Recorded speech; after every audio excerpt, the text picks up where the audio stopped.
নানান আয়োজনে বৌদ্ধ ধর্মাবলম্বীদের ধর্মীয় উৎসব বুদ্ধ পূর্ণিমা পালিত হচ্ছে। বৌদ্ধ মন্দির ও বিহারগুলোতে পূজা অর্চনা ছাড়াও মঙ্গল শোভাযাত্রা ও আলোচনা সভার আয়োজন রয়েছে। গৌতম বুদ্ধের অহিংস বাণীর মাধ্যমে বিশ্বের শান্তি ফিরে আসুক, এমন প্রার্থনা বৌদ্ধ ধর্মাবলম্বীদের। গৌতম বুদ্ধের জন্ম, বোধিজ্ঞান ও মহাপরিনির্বাণ লাভ, এই ৩ স্মৃতি বিজড়িত বৈশাখী পূর্ণিমা বৌদ্ধ সম্প্রদায়ের কাছে বুদ্ধ পূর্ণিমা হিসেবে পরিচিত।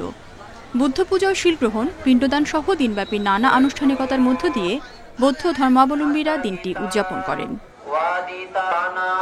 রোববার সকাল থেকে বুদ্ধ পূর্ণিমা উপলক্ষে নানা আচার অনুষ্ঠান চলে চট্টগ্রামের নন্দনকাননের বৌদ্ধবিহারে।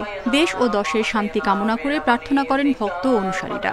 শান্তি শোভাযাত্রায় যোগ দেন বিএনপি স্থায়ী কমিটির সদস্য আমির খসরু মাহমুদ চৌধুরী।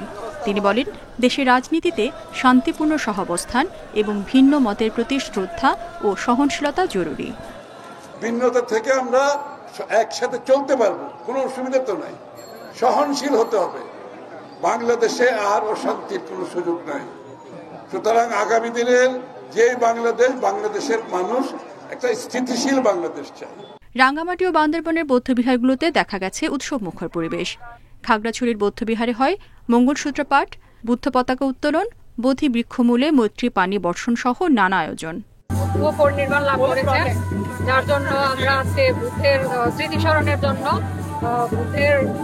স্মৃতিচারণের জন্য এখানে আমরা আজকে পঞ্চশীল পালন করব। মূলত বৌদ্ধ পূজা, এই যে সঙ্গদান, অস্ত্র পরিষ্কার দান থেকে শুরু করে সবকিছু আমরা আজকে করি। এই 3টি স্মৃতি একই দিনে বিজড়িত আছে বলেই ভগবান বুদ্ধ সম্প্রদায়ের মধ্যে এই দিনটি অত্যন্ত গুরুত্বপূর্ণ তাৎপর্যটি। কুয়াকাটা শ্রীমঙ্গল বৌদ্ধবিহার সাজানো হয় নতুন সাজে। দুদিন ধরে ধর্মীয় নানা আনুষ্ঠানিকতা ছাড়াও রয়েছে সাংস্কৃতিক আয়োজন। রেশমি নন্দী, ইন্ডিপেন্ডেন্ট নিউজ।